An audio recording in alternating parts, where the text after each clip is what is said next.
So what I'd like to discuss today is, I see that everybody is in the holiday atmosphere, and I'm walking along the road and I see this little car driving along, and it has on it a slogan, and on the slogan it says, "It's all about me. It's all about me." So I was wondering to myself, what a strange thing to write on a car, "It's all about me."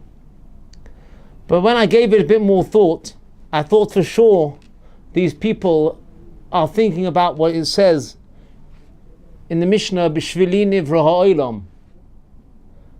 It's all about me, meaning the whole world was created bishvili, because of me and for me. What does that mean? The whole world a person can use for the good. He can have an ayin tova, one of the attributes which we got from Avram Avinu, our father Avram. Envy. I don't envy money or possessions of somebody else. Ayin tova. Ruach nemucha. I could also use this world as a place I walk around with an extra amount of being humble. Ruach nemucha. I'm not haughty. And I could also use this world as the third attribute which we get from Avram Avinu, nefesh shefela, not to be running after worldly matters, not to be indulged in worldly matters. That's one way I can bishvili nivra olam. On the other hand, I could be on the other side. I could be the three other opposite ways. Ayin ra, always looking at other people's possessions and other people's money, feeling bad about how successful other people are. In my world, I am ruach gavoya. I walk around with a haughtiness.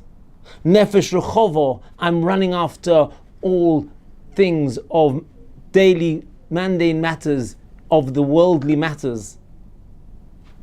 It's the same bishvili nivra olam, just which direction are you taking this bishvili nivra olam? A person has to really understand and realize how important and how chashuv he is. How important are you in this world? If a person looks at himself, and he looks at himself with an ayin tova, he looks at himself in a good light, that will bring out the best. An interesting thing, when Joseph was in Egypt, and we know that the wife of Potiphar was trying to entice him into do a sin with him. His father appeared to him in a dream, a vision, and he said, "My dear son Yosef, do you want that your name should be rubbed out from the stones which the high priest carries on his shoulders when he goes in on Yom Kippur, the holiest of days, into the Kodesh HaKadoshim, the holiest of places? Do you want that your name should not be said there? Do you want your name not to be mentioned there? On these stones are all the 12 tribes. You're one of the tribes at the moment. Do you want that your name should be rubbed off?" Now, if Yosef was on the level and he was having Eishes Potiphar, the wife of Potiphar, was giving him trouble, is that the right thing to be saying to him? That you want to be rubbed out from your name, rubbed off from those stones?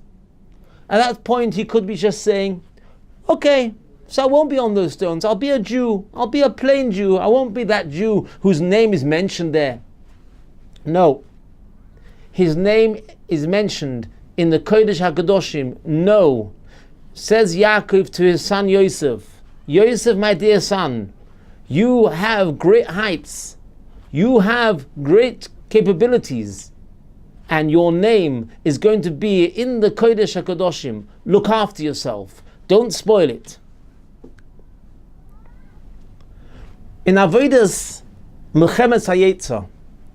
When we're working and to overcome the evil inclination, which is always getting in our way, one of the most powerful things which we can use is to know Romimus of his nefesh, the height of his soul. Where are you coming from? Who are you? Where do you belong? There's a beautiful parable of a eagle, a nesher, with its big wings flying high above the clouds. And this eagle became hungry. So he had to come down, and he landed on a trash bin. But he found there that a chicken had arrived first. And the chicken was pecking at the food. And the chicken sees this big eagle arrive. And obviously this made the chicken uneasy. So the chicken says to the eagle, "Eagle, eagle, do you think it is right?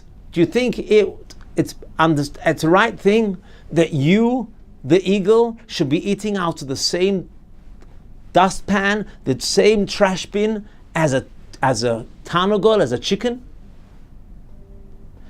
And the eagle lifted himself up and flew onto a nearby little roof.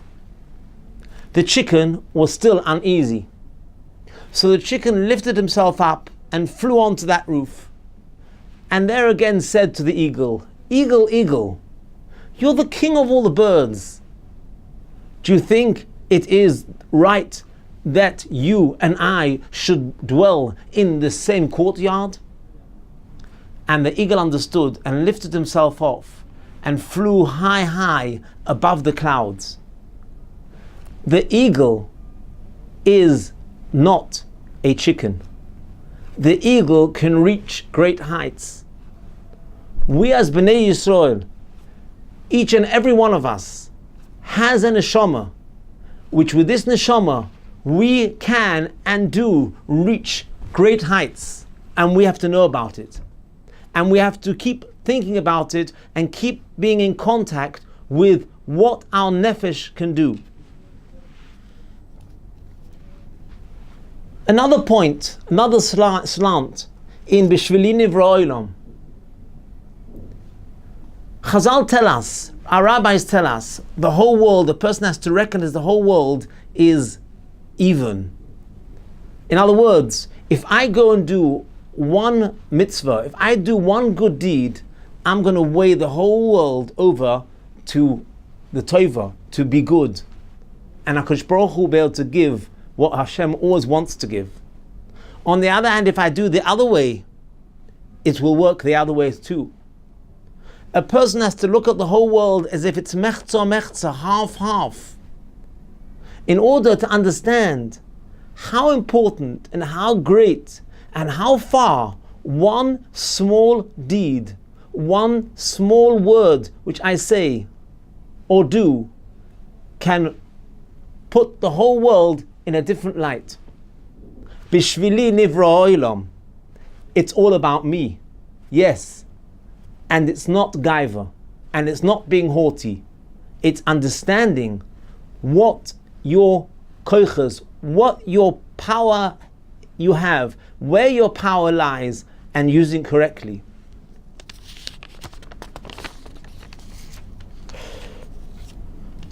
The Gemara tells us an interesting thing.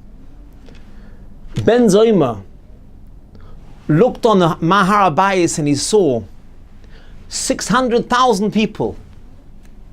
Unbelievable. And he said, Baruch Chacham HaRozim, which the rabbis tell us means he was blessing the Almighty. You, Hashem, you know what is in the heart of every single person of these 600,000 people. And then he went on to say, Odom Arishan, how much bother did he go to have a piece of bread on his table? He had to plow the field, he had to sow the field, he had to cut down the wheat and barley. He had to grind. He had to mix the flour with water. He had to bake it. And then he had his loaf of bread. Me, said Ben Azai, I get up in the morning and it's all there for me. All these people are here for me. He carried on to say, Adam Rishon, if you wanted a garment, how much bother did he have to go to do to get this garment? To cut the wool, to make the wool into threads, to weave it, to make it into a garment, to make it something that you could wear.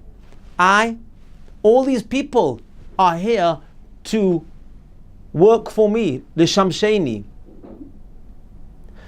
Carries on the Gemara to say, what does a good visitor, Oirach Toiv, what does a good visitor say? A good visitor says, all that the Balabais has prepared, all the bread, all the wines, he has made it, and he's prepared it all for me. What is a visitor Ra, a bad visitor, a visitor who doesn't look at the good side of things? He'll say, well, he made it for his wife and children. Okay, see, let's me also join in. But he didn't make it for me.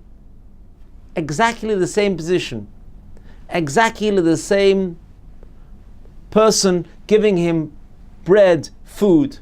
Either you can say, you did it all for me, or you can say, oh, you did it for somebody else and I'm also joining in. A good visitor looks with an ayin tova. On this Gemara, a Rebbe, a Rav in Cheder, in a school, was teaching it to his students. And one boy picked up his hand and said, Rabbi, Ben Azai, who says all these people are there for me, isn't that being a Baal Gaiva? Isn't that being haughty? Of course, Bishvili Nivra Ha'olam. But why does he say that all these people are all there for me?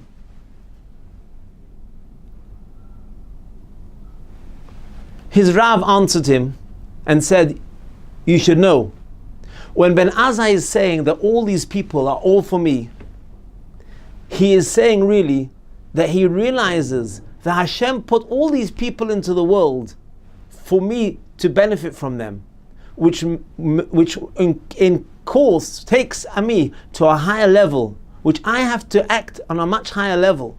If I have all these people who are all doing things for me, then I have to reciprocate to Hashem in the correct way. I realize what Hashem has given me. I realize all this is all for me and all sent by Hashem for me. What am I paying back to you, Hashem?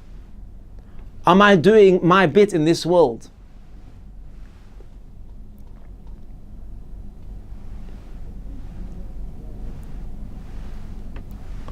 He carried on to say, my dear student, I'd like to explain this to you with a parable. There was a king who asked a very big doctor to go to the other side of his town, other side of his country, and there grew herbs and roots which you could make them for refuah, for making people better.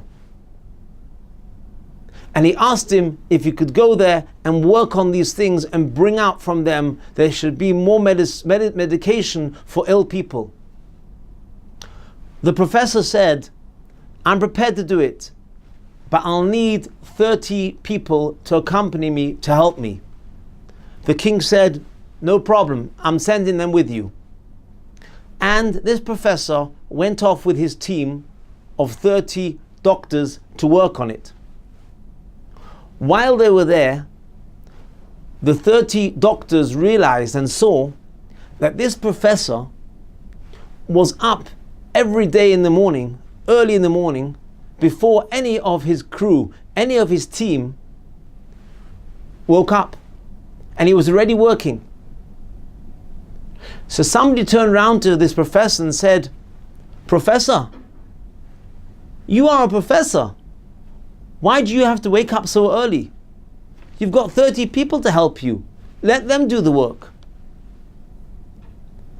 Said the professor, I know that at the end of our stay here, the king is going to ask me, what did you do?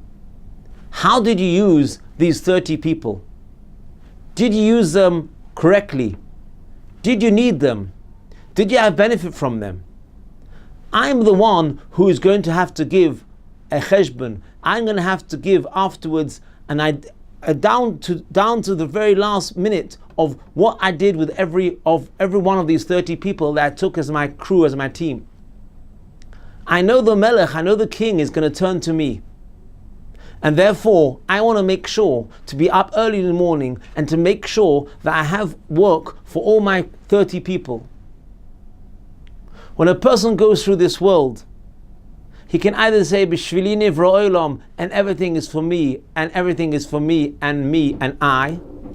Or a person can say, wow, Hashem, you gave me all these things. I'm going to try and use them. I'm going to try and use them for you. I'm going to try and use them for you. So when we say it's all about me, what do we mean when it's all about me? It's all about me, what I can do, and Be'ez Hashem become nearer to HaKadosh Baruch Hu. Thank you.